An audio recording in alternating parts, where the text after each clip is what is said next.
What's going on, everybody? This is Living in Arizona Now, and today we're going to talk about drivers in Phoenix, Arizona and across the state of Arizona, what people like, what people don't like. Let's get into it.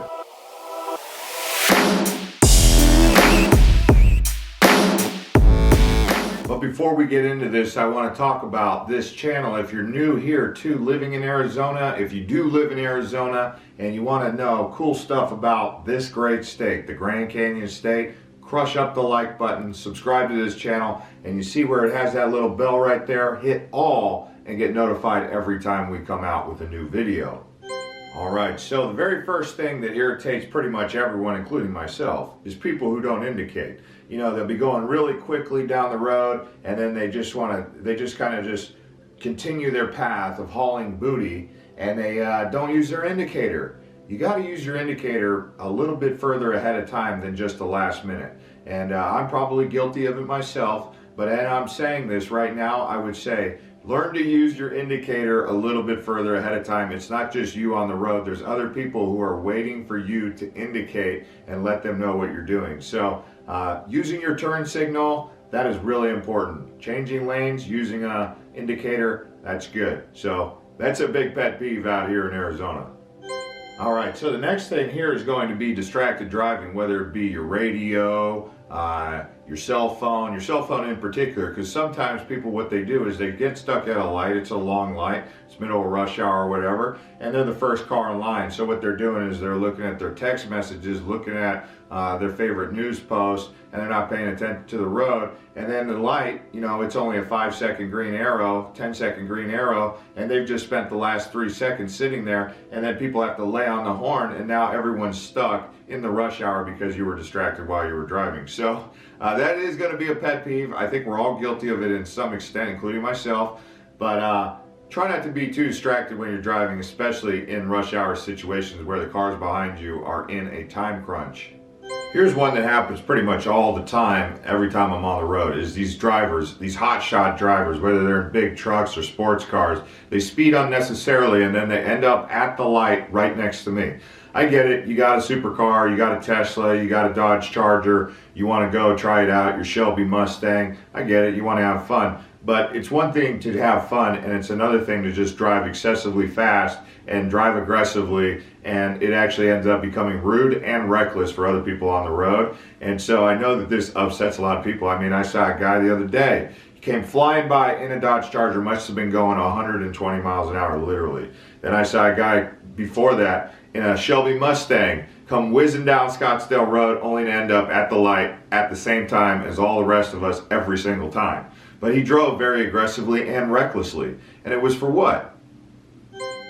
Okay, this one is also another issue with driving speed. It's driving unnecessarily slow, and in particular in the fast lane. So on the freeways out here, we do have fast lanes. That's the far left. People who drive slow in the far left lanes on the freeway are irritating other people. But it doesn't just happen on the freeways, it can happen on the surface streets. Sometimes people just drive unnecessarily slow because they're doing tourist stuff, or because they're kind of looking for something and they're not thinking about other people on the road, so they're causing a log jam on the roads. If you're in a situation where you're on a two-way street and you know you're going to be a slow driver and you see there's a bunch of cars behind you, pull off to the side of the road, let them pass, and then go back to driving slow. So it's one thing to drive slow. We understand some people just need to drive slow for safety reasons or whatnot.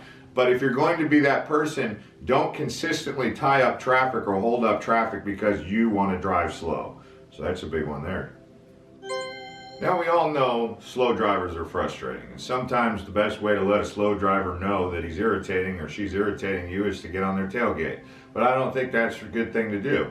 Tailgating is dangerous because of sudden braking, but also you know, it's just not very friendly with lights shining into their back of their car, into their rear view mirror. It's just not a good idea. I've even had people get so close to my bumper while I was going just a little bit over the speed limit, not too bad, and they were wanting to push me harder than I needed to go, and I don't want to get pulled over and get a ticket. So if you're one of those types of people who needs to tailgate, I guess, you know, that's just not a good thing. It's just not showing courtesy for people on the road.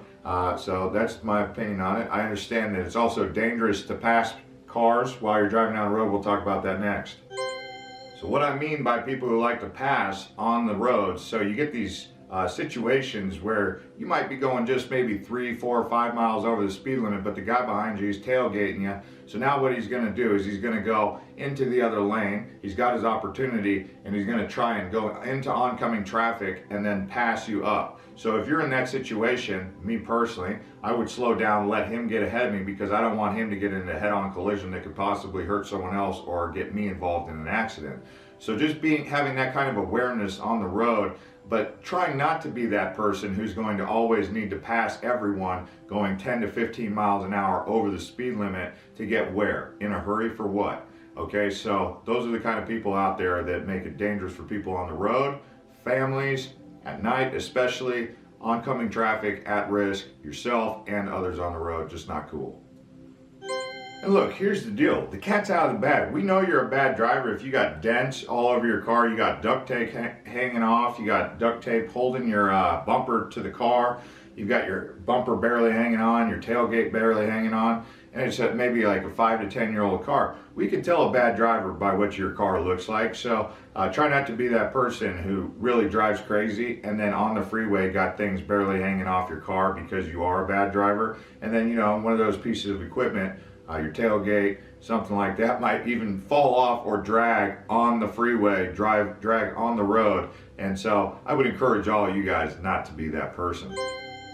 Now here's one that really is not a good thing. It's people who are carrying some sort of debris. Maybe they're taking trash to the dump and then they don't properly tie down the load. Some people even put a mattress or a bed in the back of their truck or something that's an overflow, and they don't properly strap it down, and then they'll be driving down the road, and then all of a sudden they got debris flying out of their truck, and it goes into oncoming traffic, and now you or I, or who knows who it is, has to dodge, bob and weave out of the traffic because we don't know how heavy that thing is. For all we know, it could be something that could break our windshield or hurt our car. It could be a cinder block that falls out of the back of their truck onto the road, your tire hits it, your front end of your car is damaged. Don't be one of those people who thinks it's okay to just kind of load up the back of your tailgate, load up your trunk, whatever it is, and then just start driving down the freeway and then have stuff just pouring out, whether it be trash or debris or something dangerous. Now I get it. A lot of the things that I just talked about can really make some of you guys' blood boil, okay? But that leads us into road rage. There's 2 reasons not to road rage. Number 1, don't be the road rager because no one likes a person who's just out of control, losing their temper all the time on the road. We know who that guy is, right? But then you also don't want to be a person antagonizing the people who are the road ragers, because sometimes those people can become unhinged and do things that they wouldn't want to do. So if you're one of those people who's doing one of those 2 things, you're the offender or the person antagonizing the offender, road rage just in general doesn't work out. So I would say if you're somebody who's getting attacked by a road rager, just kind of back off, let them have their way, and then let them move on with their day. Don't try and confront them, because we've seen it all over the news where people get into these confrontations, people use deadly force, weapons, guns. You don't want to end up in that situation. But if you're also one of those people who's got a temper like that, you don't need to be out there, packing heat, because, you might lose your temper, and that's just not a good thing. So road rage, just in general, in Arizona is an issue. It's something that does rear its ugly head every once in a while because of the issues we've talked about previously, where people get frustrated on the road. But that's something we all got to work on. It's one thing to say things to yourself in your car, but it's when you start getting out and trying to chase people off the road, run people off the road, following them into parking lots to confront them, complete total strangers, just because you had a run-in on the road. It's not worth it. Okay, so we get a lot of this, these like snowbirds, people from out of town. We call them out-of-towners, right? They come into town and they, kind of just putzing around the road, putzing around the community, and because they've never been there before, they kind of just like lackadaisically drive around, right? Well, you don't want to be that person, because the people behind you, they're going about their daily lives. They don't want to have to accommodate your needs to be a slow, unconscious driver, basically someone who's getting in their way, not thinking about other people on the road, so they're just kind of putzing around the neighborhood.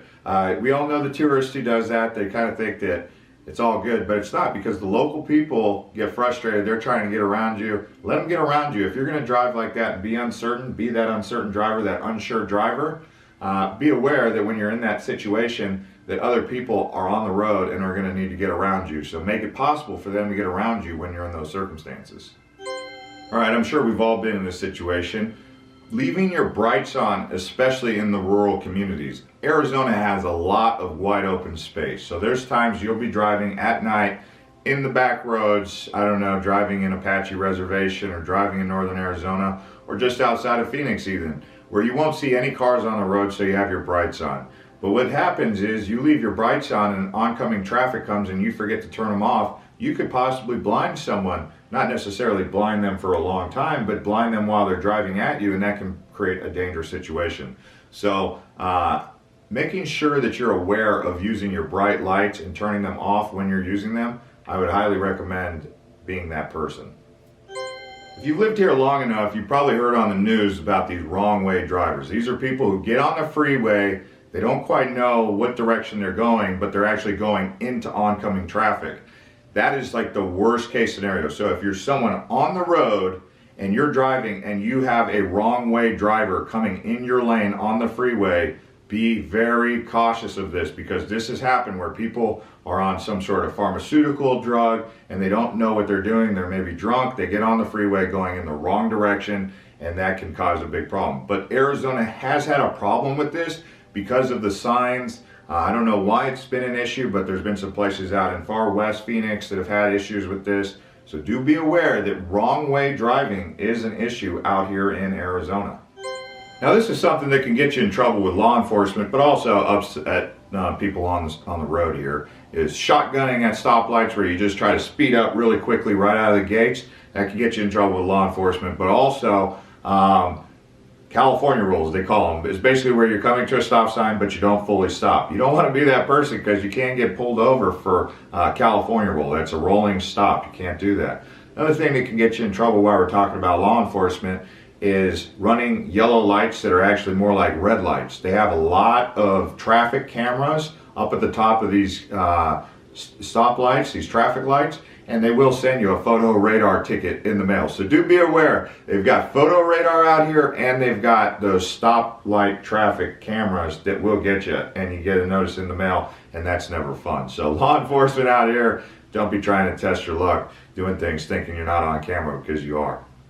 And so this goes without saying out here in Arizona, but it's taken extremely seriously. Just about more serious than anything we've talked about, including texting and driving, distracted driving, is drinking and driving. In Arizona, we have a problem with drinking and driving. So the legal limit out here is 0.08, but you can also get a driving under the influence for multiple different reasons. If the law enforcement officer decides that he thinks that you're driving at a stage where you're too inebriated, or you can't drive safely, even if you're under 0.08, you could have drugs or some other low forms of alcohol in your blood. You just don't want to be in that position of driving intoxicated in Arizona, because it does carry with it severe penalties. It's obviously not good for you and the other drivers on the road, because it does put them at risk, and that's why there is a severe consequence for something like that. So be safe out there, guys. Don't drink and drive. I will put this last one out there just for those of you who need to hear this. Driving long distances tired, falling asleep at the wheel, this is danger. I know you guys already know it's dangerous, but being just aware of it, having it in the back of your head, if you are tired, pull over to the side of the road, take a quick nap. Don't try and test your luck driving 90 miles an hour while you might be falling asleep driving your vehicle, okay? All right, so on that note, now you know what's going on with driving out here in Arizona. We all drive out here. It's a state that loves to have automobiles. I mean, it's one of the most car usage states you'll ever find. I mean, people out here, we don't do anything but driving cars. We barely have trains. We barely have buses. Some people fly on airplanes, but for the most part, you're going to be driving lots out here in Arizona, and those of you who already live here know that. With that being said, thanks to all the new subscribers. Thanks to everyone who crushed up the like button. Hit the like button for us to help get this video out to a larger audience, to spread the word about traffic safety and driving in Arizona. And watch some of these other videos you'll see right here at the end of the video. We'll see you guys on the next one.